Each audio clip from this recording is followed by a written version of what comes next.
Why is it that you can live in a country where, politicians stand at a podium, they point to these massive charts with green arrows pointing straight up, and they declare that the economy is booming. Right. But then you walk out your front door, and everything around you just feels undeniably poorer. Oh, absolutely. Like you look at your grocery bill, you look at the potholes in your street, you look at just how exhausted everyone is around you, and there's this profound, almost dizzying disconnect. Yeah, dizzying is a good word for it. Right. Between the official story of prosperity and your actual lived reality of decline. It creates this totally unique kind of societal vertigo. Vertigo, yeah. Because, I mean, think about it. When the dashboard of the airplane says you're climbing, but you look out the window and the ground is rushing up to meet you. You're going to panic. Exactly. Panic is the completely natural human response to that. And that specific disconnect, that gap between the narrative told by institutions and what citizens actually experience, that is the molten core of our deep dive today. It really is. So today, we are jumping into an incredibly dense, highly provocative conversation. Mm-hmm. It's between two really prominent commentators who are basically trying to diagnose that exact vertigo. Right. We're looking at a dialogue between Konstantin Kisin, he's the co-host of the show Trigonometry, and John Anderson, who is the former Deputy Prime Minister of Australia. A pretty heavy-hitting duo. For sure. And they are looking at Britain and really, by extension, the entire Western world. Mm-hmm. And they're diagnosing what they see as a terminal decline. And they argue this decline is fueled by this potent cocktail, right? It's economic illusions, cultural fragmentation, and this really fascinating phenomenon they call the politics of gaslighting. But wait, before we go any further, let's just establish some ground rules for you, the listener. Yes, very important. Because the material we're unpacking today is highly, highly charged. Extreme. I mean, Kisin and Anderson are dissecting the far left, far right, mass immigration, severe institutional failures. And our role here, and we want to make this super clear, our role is not to endorse their political framework. No, not at all. And we're not mounting a defense against it either. We are operating strictly as your analytical guides. We're not taking sides. Exactly. We're just taking their arguments, putting them under a microscope, and breaking down the underlying, sociology and economics they rely on. Right. So you can understand exactly why these ideas are resonating with millions of people. You get to be the ultimate judge of the diagnosis. But to understand the diagnosis, you kind of have to understand the clinic where it's being given. That makes sense. Oh, I like that analogy. Because Kisin and Anderson don't just start their conversation by attacking parliament or, economic policy. Right. They actually start by looking at the media ecosystem itself, because there's a reason these kinds of conversations are migrating away from legacy television and into independent spaces. Yeah, and the context of Kisin's own platform, Trigonometry, gives us this perfect lens for that shift. Because he emphasizes that when he and his co-hosts launched their show, they started from below zero. Below zero. What does that mean exactly in this context? It means they had no institutional backing, no inherited wealth, no big social media empires, and zero access to the elite political class. Which, in the modern attention economy,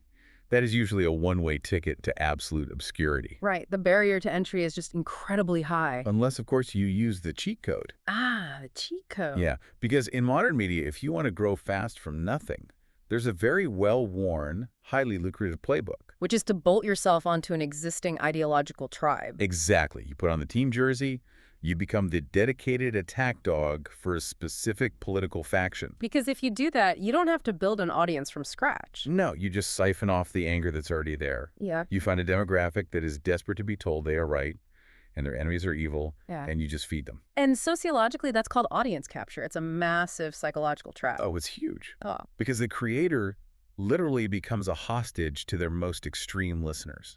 Right. If you build an audience by constantly feeding them outrage about the other side, what happens when you try to introduce some nuance? They turn on you. Instantly. If you concede that the enemy might have a valid point, your audience evaporates. And Kisin's argument is that they deliberately rejected that entire model. Their stated objective is to adjudicate issues for, quote, thinking people. Right. They designed this format where a guest can come on one week and the hosts might just listen and agree. Like, yeah, that sounds sound. But then Yeah. that same guest comes back a month later and they might get into a ferocious debate because the topic changed to something they fundamentally disagree on. They're actively trying to ignore the absolute circus of the internet. Yeah, the digital noise. Right. Kisin uses this example of avoiding debates over, like, hyper-viral outrages, like arguing over a celebrity's gender identity or where the toxic trending hashtag is that morning. They view all of that as a distraction. It's noise designed to distract from the actual structural fires that are burning down the building. Right. They want to focus on the macroeconomic collapse, the geopolitical realities of war, the tangible real-world consequences of immigration policy. And I think the real question here is why a market for this kind of content even exists right now. Yeah, why are people seeking this out? Well, if we look at the broader landscape, we're living in an era of hyper-atomization. Breakdown of trust, basically. Exactly. The traditional pillars of societal trust, your legacy news anchors, university experts, civil servants, elected officials, their credibility has totally cratered over the last 20 years. It's just gone. But when those institutions fail, the public's desire to understand the world doesn't just vanish. Right. It mutates. It turns into this desperate hunger for an unfiltered conduit. They're looking for spaces that operate, as Kisin says, above or below politics. A space that cares more about functional truth than just scoring a partisan victory. Exactly. Okay, let's unpack this with an analogy, because to me, this feels like a massive shift in our societal diet. Okay, I'm listening. Think about it. For the last decade, hyper-partisan media has operated basically like engineered junk food. Oh, completely. It is designed in algorithmic laboratories to hit your nervous system with a massive dopamine spike. You get that hit of righteous indignation. Right, it's highly addictive. Very addictive. And it tastes incredible in the moment. But an hour later, you're left feeling completely empty, anxious, and malnourished. That's a great way to put it. But what Kisin is trying to construct here, according to their framework, is a slow-cooked meal. It requires patience. Exactly. You have to sit down, chew on complex ideas, and process competing realities. And mathematically, the audience for that slow-cooked meal might be way smaller than the drive-through crowd. Oh, for sure. But it is the only diet that actually sustains a functioning civic body. And Anderson, who's coming from the perspective of a former high-level politician, he completely validates that hunger. What does he see from his side? He sees a public that is just exhausted by performative leadership.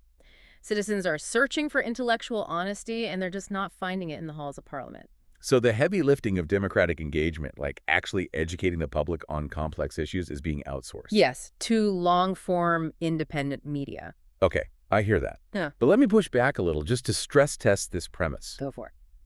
Is it genuinely possible to operate above politics when the specific topics they're talking about, mass immigration, the economy, cultural integration, are literally the core of modern political warfare? It's a fair question. Right. Like, can a platform truly claim to be non-ideological when the subjects they focus on are inherently polarizing? And that right there is the structural paradox of their entire project. How do they justify it?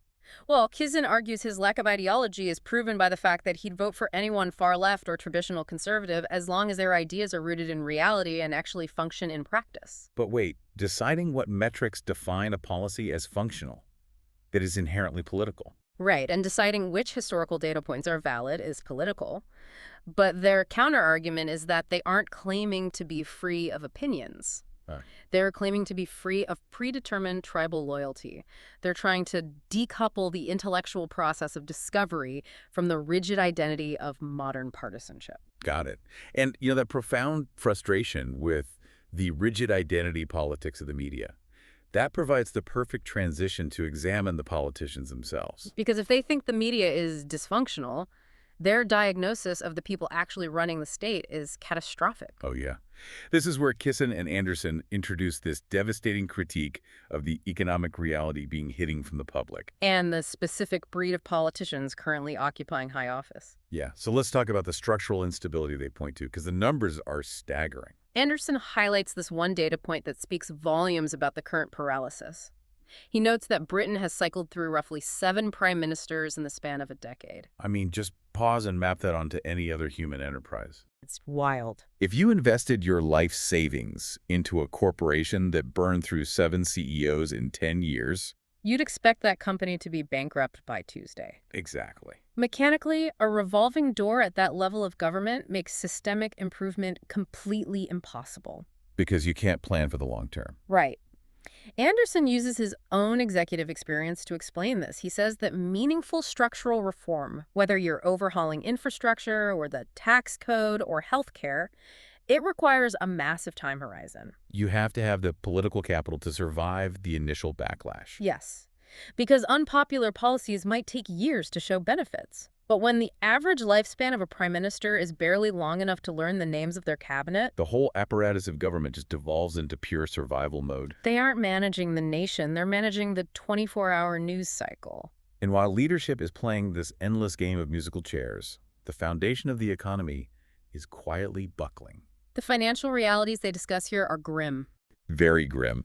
Global debt is currently hovering around 95% of total economic output. Wow. And Anderson suggests Britain's internal debt ratio is potentially even more precarious. And he issues this blunt, really chilling warning. He says, in the end, the financiers will have the final say. And to understand the mechanics of that warning, you have to look at how sovereign debt actually operates. Right, because a nation doesn't go bankrupt like a person does. Exactly. A nation doesn't declare Chapter 11. It experiences a market freeze. A market freeze. Anderson is warning about a moment where the bond vigilantes, the international markets that purchase government debt, they simply look at a nation's ledger, realize the math is pure fiction, and they refuse to lend any more money. And when that happens, the illusion shatters overnight, interest rates skyrocket, the currency collapses, and the government is suddenly unable to fund its basic obligations. the freedom of the nation is completely surrendered to its creditors. Yep. But the truly terrifying element here, according to Kisin, isn't just the debt itself. No, it's the hallucination. Yes, the massive societal hallucination surrounding it. He cites polling data showing that the vast majority of British citizens genuinely believe their nation remains one of the absolute wealthiest on Earth per capita. They assume they're on par with, like, Switzerland or Singapore or the U.S. Exactly. But the math tells a completely different story. A very different story. Because while the UK might possess roughly the 6th largest economy in aggregate size, when you divide that wealth by the population, the per capita reality, they're languishing around the 27th spot globally. And Kisin points out the very real possibility of Britain being overtaken by Poland in per capita prosperity in the near future. Which is wild to think about. Right, and he stresses he's not insulting Poland's remarkable post-Soviet growth at all, but for a nation with the historical and financial legacy of Britain to be looking at that specific horizon. It's a devastating indicator of decline. Yep. So what's this all mean? You have a population walking around with top 5 expectations, but living in a top 30 reality. That cognitive dissonance is incredibly dangerous. Because when a citizen believes the country is swimming in surplus cash, but they look at their own bank account and see nothing but overdraft fees, human nature demands a villain. Ah, right. They don't think, oh, our national productivity has stagnated due to demographic shifts. No! They think, someone stole my money. Which perfectly explains the psychological reflex Kisin talks about. He brings up this example of a regular citizen seeing someone driving a luxury Ferrari through a high-end London neighborhood. And what's the immediate visceral response from the public? They view that wealth as the reason for their own poverty. The demand instantly becomes, tax the rich, confiscate that wealth, and redistribute it to us. And Kisin pushes back hard against this. He labels it profound economic illiteracy. Though, to be fair to him, he admits he used to hold that exact same viewpoint. Yeah, before he built a business. Right, before he had to actually navigate the labyrinth of payroll, taxation, and state regulation. He argues that the public fundamentally misunderstands wealth creation.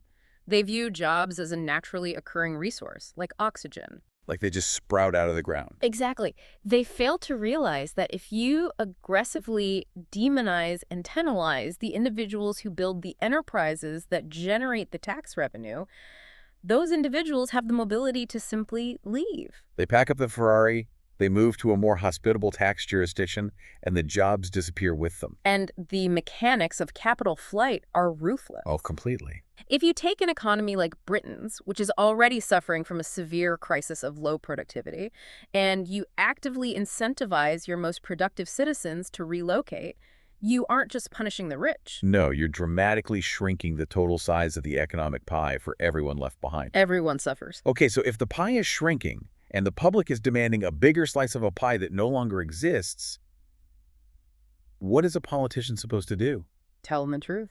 According to Anderson, absolutely not. Right. And this brings in a really brilliant framework borrowed from Jordan Peterson, the concept of therapy government. Let's define the mechanics of therapy government because it's fascinating. It's a structural shift where the state abandons its role as a manager of reality. Okay. And instead, it adopts the role of a psychological caretaker. Like a therapist. Exactly.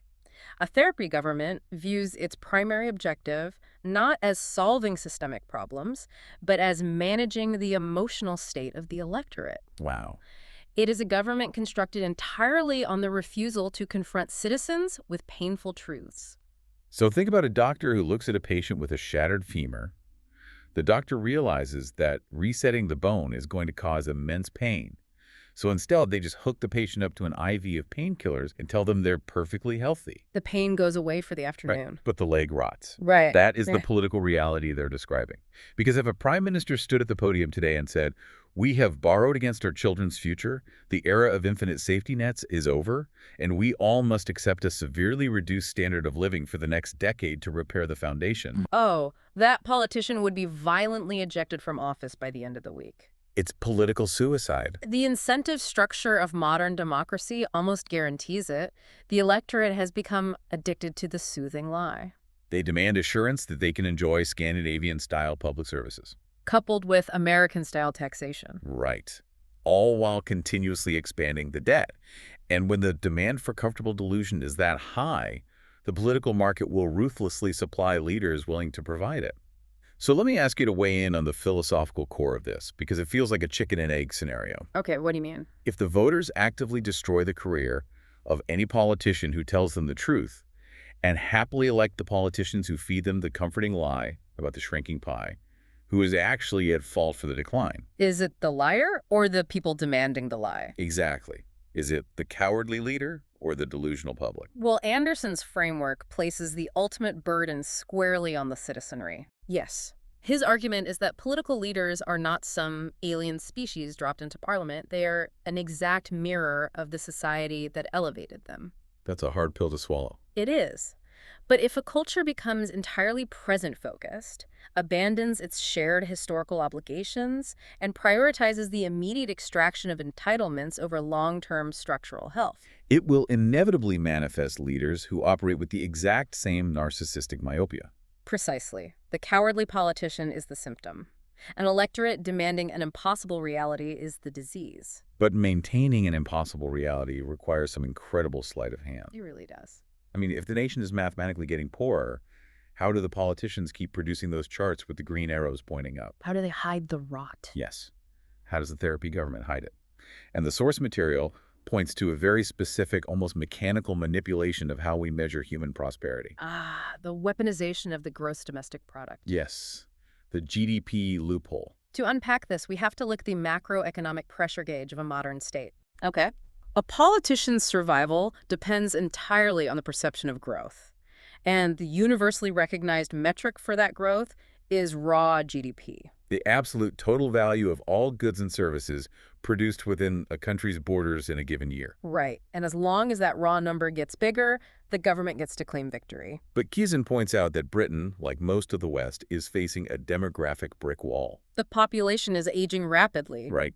Birth rates are below replacement levels, and the actual productivity per worker has stagnated. So under the normal laws of economic physics, a country with an older, less productive workforce should see its raw GDP contract. Exactly. So the political establishment needs a lever to pull if you cannot increase the value of what your existing population produces. The only mathematical way to keep the raw GDP number growing is to aggressively increase the volume of the population. Yes. Bring in more bodies. And this, Kisin argues, is the unspoken primary driver behind mass immigration policies. You simply import millions of new people, And the brutal reality of this math is that it doesn't matter if those individuals are working low-wage, entry-level jobs. Or contributing very little in income tax. Right. Because they are physically present, they're renting apartments, buying groceries, taking the bus. Their sheer existence artificially inflates the aggregate size of the economy. It's an absolute masterpiece of statistical misdirection. It really is. Because the politician achieves their green arrow. They can go on television and boast that the UK economy expanded by 1%. But the metric they are desperately trying to hide from the public is GDP per capita. Exactly. Because while the aggregate size of the economy expanded slightly, The population expanded significantly faster. so let's ground this in a real-world scenario, just to make it really clear. Please do. Imagine you own shares in a local business, right? Let's call it the UK bakery. Okay, I own shares in the UK bakery. You go to the annual shareholder meeting, and the CEO practically skips onto the stage. He's thrilled. He announces, "Incredible news. Our total revenue just shattered all records. We hit $10 million this year."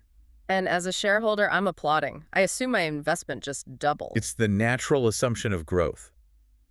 But the CEO strategically leaves out the second half of the ledger. Which is? To achieve that $10 million in revenue, the bakery had to hire 5,000 new workers, lease 3 new massive warehouses, and issue 2 million new shares of stock to cover the overhead. Wow. So the expenses absolutely dwarfed the revenue. Exactly. When you sit down and run the math on your specific portfolio, you realize the value of your individual share just plummeted. The bakery as an entity got massive. But you, the shareholder, got substantially poorer. That mechanism perfectly describes the lived experience of the modern citizen under these policies. It does. The raw economic data insists the nation is thriving. But the individual feels a tightening vice. Their wages stagnate relative to inflation. The housing market becomes entirely inaccessible due to sudden massive demand shocks. The roads are congested. And the public health infrastructure buckles under the weight of millions of new users without a corresponding surge in tax revenue to build new hospitals. Kisin argues that this creates a profoundly perverse incentive structure. Because the very tool the politician uses to save their own career. Artificially inflating raw GDP through mass migration. Right. That tool actively cannibalizes the quality of life for the average citizen. And his conclusion is stark. He says that until the electorate forces the media and the government to abandon raw GDP and judge leadership strictly on GDP per capita, the therapy government will continue to pull this lever until the system breaks. Because shifting to GDP per capita would require a politician to stand before the nation and confess that the average citizen has been quietly getting poorer for the better part of 15 years. It would require shattering the economic illusion entirely. Which they won't do. No. But this leads us to something even darker. Oh. Because if the government is willing to manipulate economic data to keep the public sedated, it raises a terrifying question about what else they're willing to manipulate.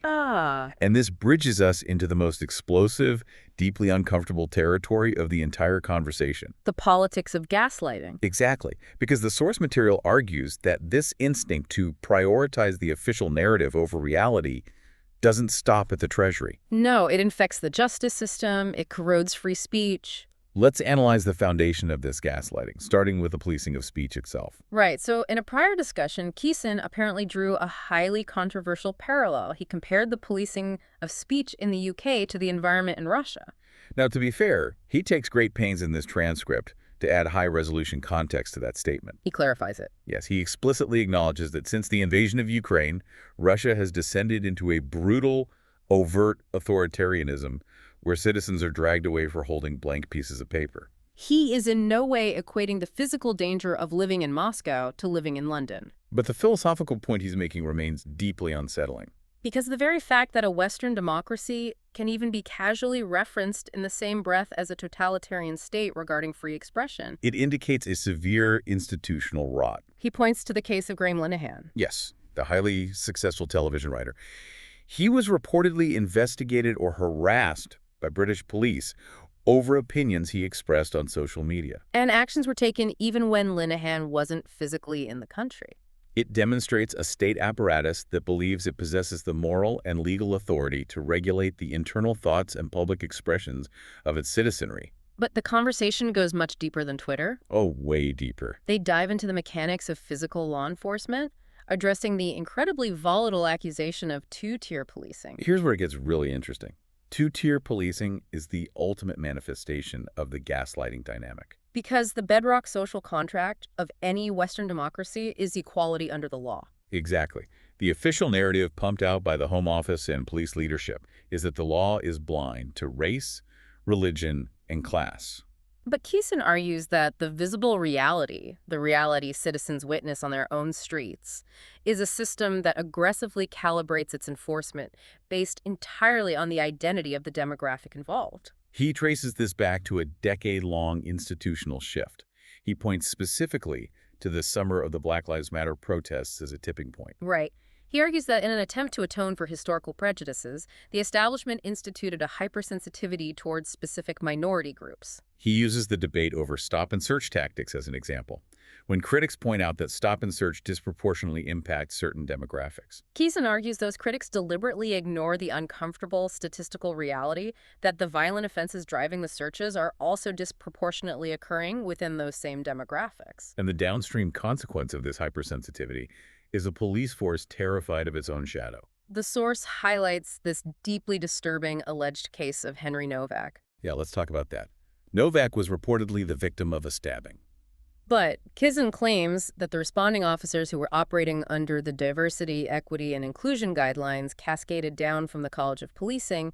They essentially deprioritized the bleeding victim. Wait, they ignored the stabbing victim? Because the assailant immediately alleged that a racist offense had occurred. Just think about the psychological state of a beat cop in that scenario. It's messed up. They are looking at a physical act of violence, but their institutional conditioning tells them that a subjective accusation of racism is the more career-threatening crisis to manage. And what is the establishment's reaction when the public notices this? Do they admit the guidelines have gone too far? No. Kisin points out that the government and the media immediately attack the public for daring to suggest a two-tier system exists. Despite those same institutions spending a decade publicly boasting about their new, differentiated, culturally sensitive policing models. That is the textbook definition of gaslighting. The state implements a policy that fundamentally alters reality. And when the citizen points at the altered reality, the state calls the citizen insane. Kisin illustrates this by examining the media's behavior following the Novak murder. He notes that for days after the tragedy, the journalistic establishment was less interested in investigating the failure of the police or the motives of the assailant. And hyper-focused instead on demonizing Nigel Farage for his political commentary regarding the event. The mechanism of the state mobilized to attack the observer, not the perpetrator. The narrative control is absolute. Kisin even touches on rumors, and he prefaces them as rumors, though the cultural atmosphere that allows them to exist is damning enough. Rumors about what? That specialized government liaisons visit the grieving families of victims in high-profile, culturally sensitive crimes. To do what? To explicitly coach them on how to speak to the media. Wow. And the overarching justification for this alleged coaching is the preservation of social cohesion. Right.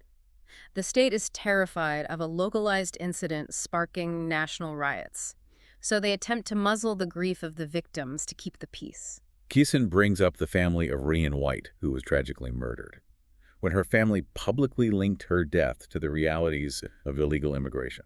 Kisin argues the establishment effectively sidelined them because their raw, unfiltered grief contradicted the required narrative of multicultural harmony. I want to dig into the psychology of this with you. Let's assume the government isn't cartoonishly evil. Okay. Let's assume their genuine primary objective is simply to prevent cities from burning and communities from tearing each other apart. A noble goal. Right. But if that is the goal, does this strategy of gaslighting the public actually function? Does suppressing the truth preserve the peace, or does it operate like a sealant on a pressure cooker? Sociologically speaking, it is the most dangerous strategy a state can employ. How so? Gaslighting is highly effective as a short-term tactical maneuver.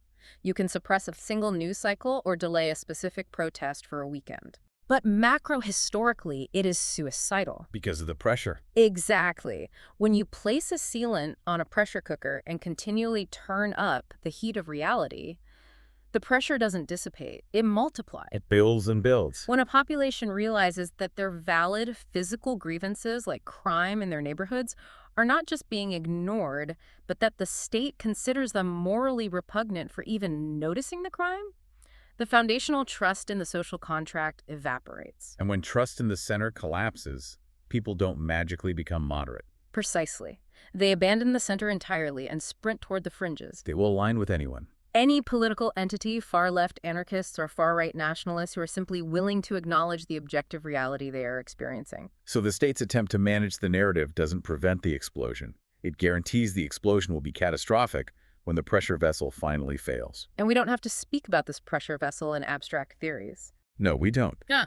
The source material points to a specific historical catastrophe that serves as the ultimate devastating proof of what happens when institutions prioritize narrative control over the safety of citizens. The grooming gang scandals. Yes, and it is arguably the darkest indictment of this entire system. It is a study in profound systemic institutional cowardice. The reality outlined in the material is horrific. Over the span of many years, vast networks of organized abuse and trafficking targeted vulnerable working-class British girls across multiple cities. And the tragedy isn't just the crimes themselves. It's the fact that the entire protective apparatus of the state, the local police, the social workers, and municipal councils knew exactly what was happening and actively chose to look away. Why? Because the perpetrators belonged to a specific minority demographic. The institutions were paralyzed by an absolute overwhelming terror of being labeled racist or Islamophobic if they intervened. And Kisin attempts to inject crucial nuance into this specific point. He distinguishes between religious ideology and criminal enterprise. Right. He explicitly argues that these grooming gangs should not be viewed as an inherent manifestation of Islam. Rather, he describes them as deeply entrenched kinship networks, organized crime syndicates based on tribal and familial loyalties that actually predate the arrival of Islamic theology in the regions these immigrants originated from. He draws a direct parallel to the operational structure of the mafia in the United States: insular, hyper-loyal, and ruthless. But the institutions didn't care about the sociological nuances of kinship networks? No. They just saw a minority group and froze.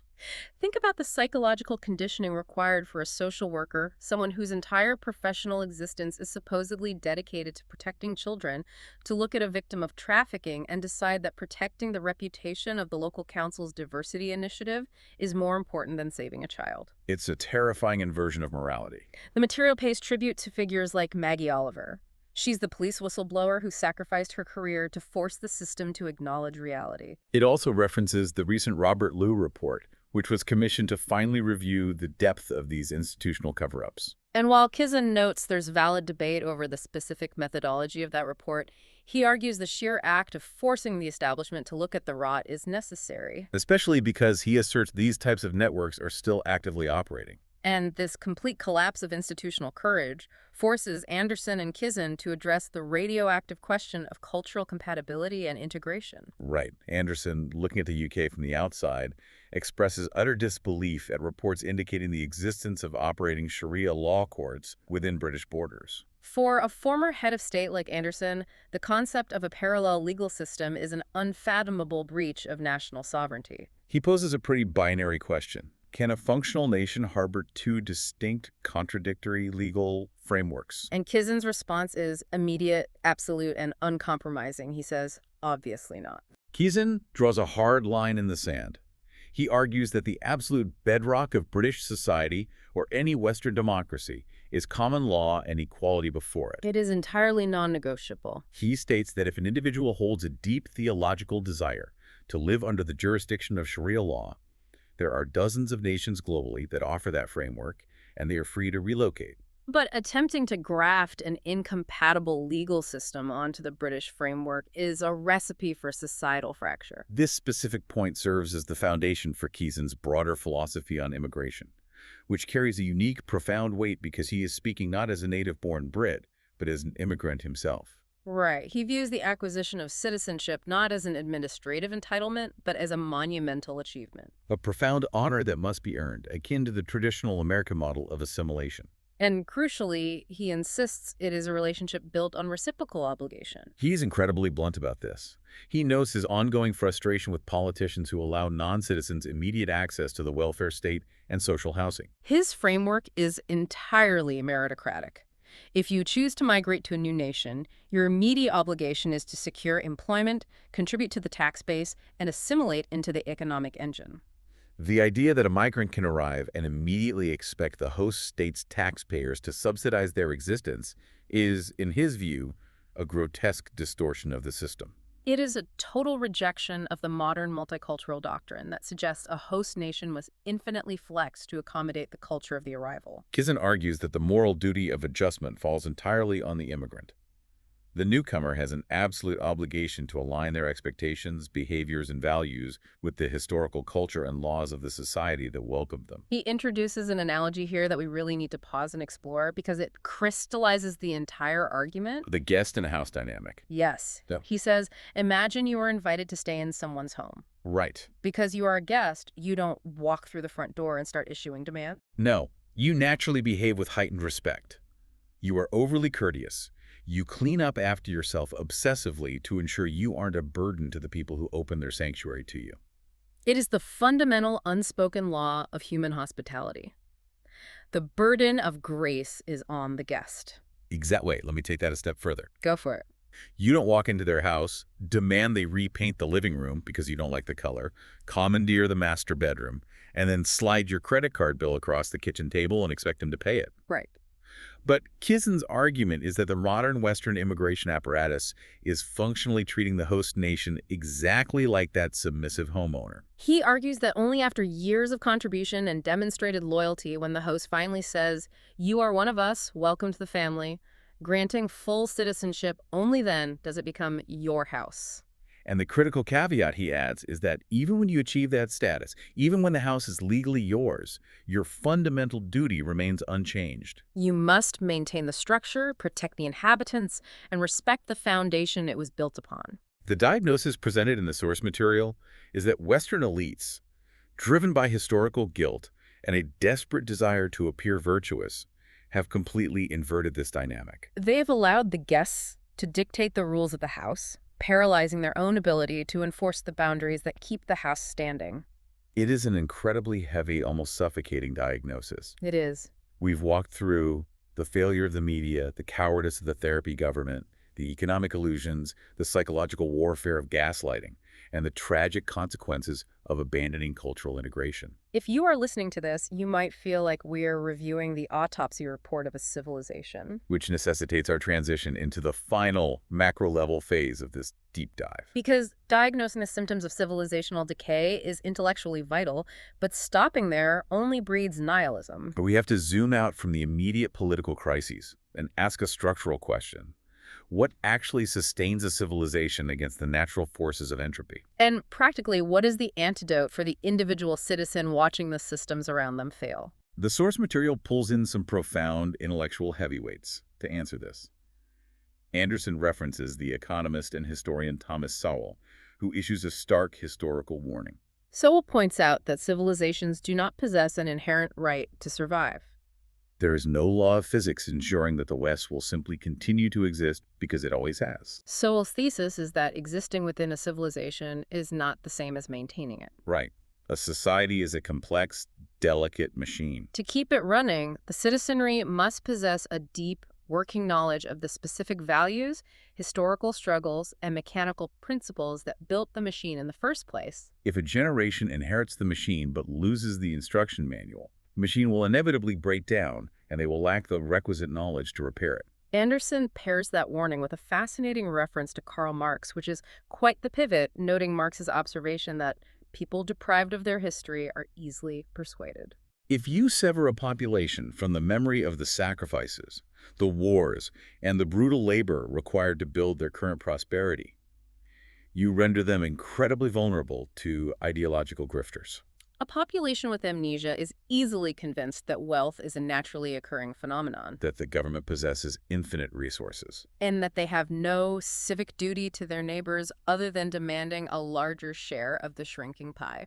It represents the ultimate fatal endpoint of the societal atomization we discussed at the very beginning. When the historical connective tissue is severed, the citizen stops viewing the nation as a shared inheritance to be protected and begins viewing it merely as an administrative zone to be extracted from.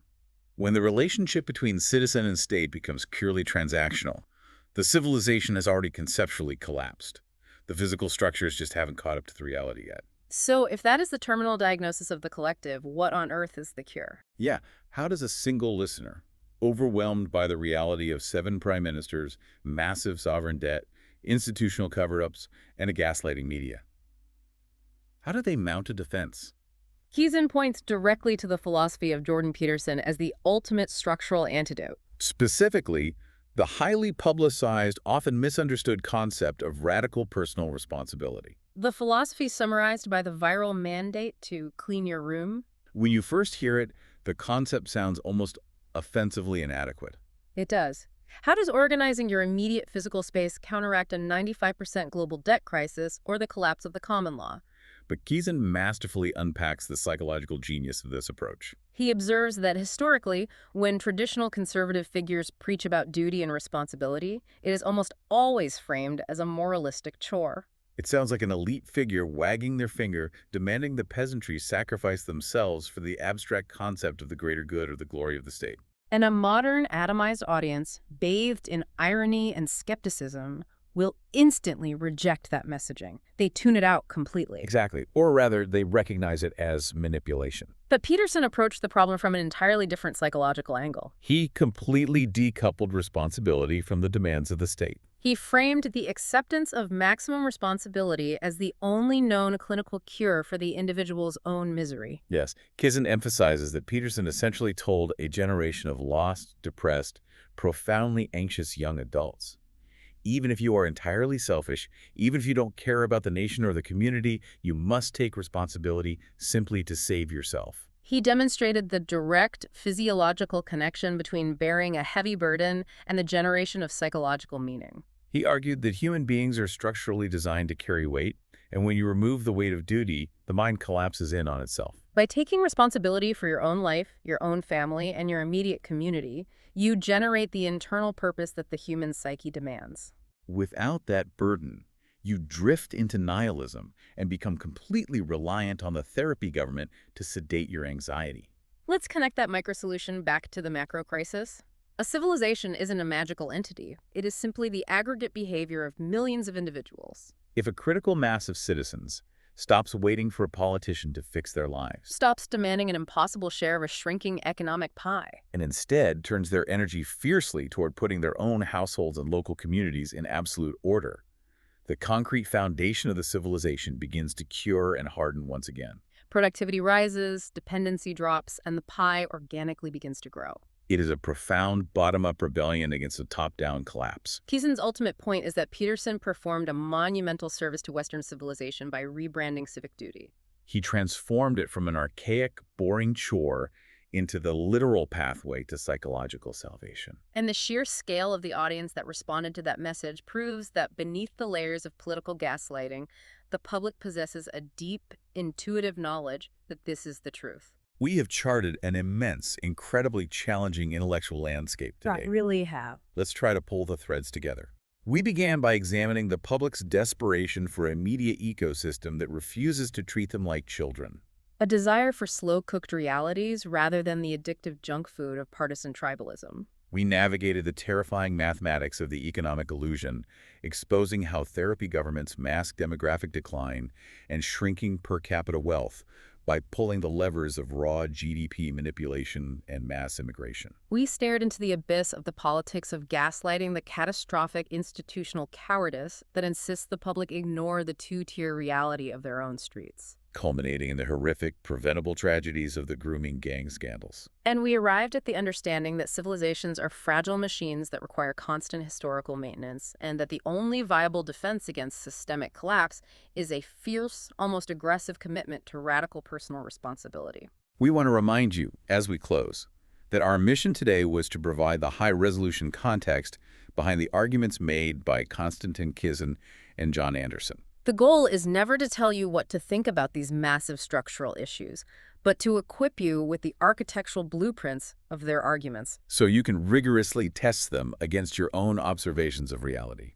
Because regardless of where you align politically, the inescapable truth is that the challenges facing the West are structurally profound. And they will not be solved by the superficial slogans of the therapy government. Definitely not.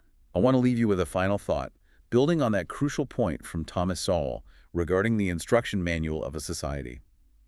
We've spent this hour discussing the fate of nations and empires, but I want you to scale that down to your immediate reality. Right, bring it home. Take a look around your specific town, your specific industry, or even the traditions within your own family. Do you actually possess a working knowledge of the foundational principles, the specific historical sacrifices, and the precise values that constructed the prosperity and safety you currently experience? And if you realize that you don't know that history, who is currently filling in those blank pages for you? An essential, incredibly urgent question to carry forward.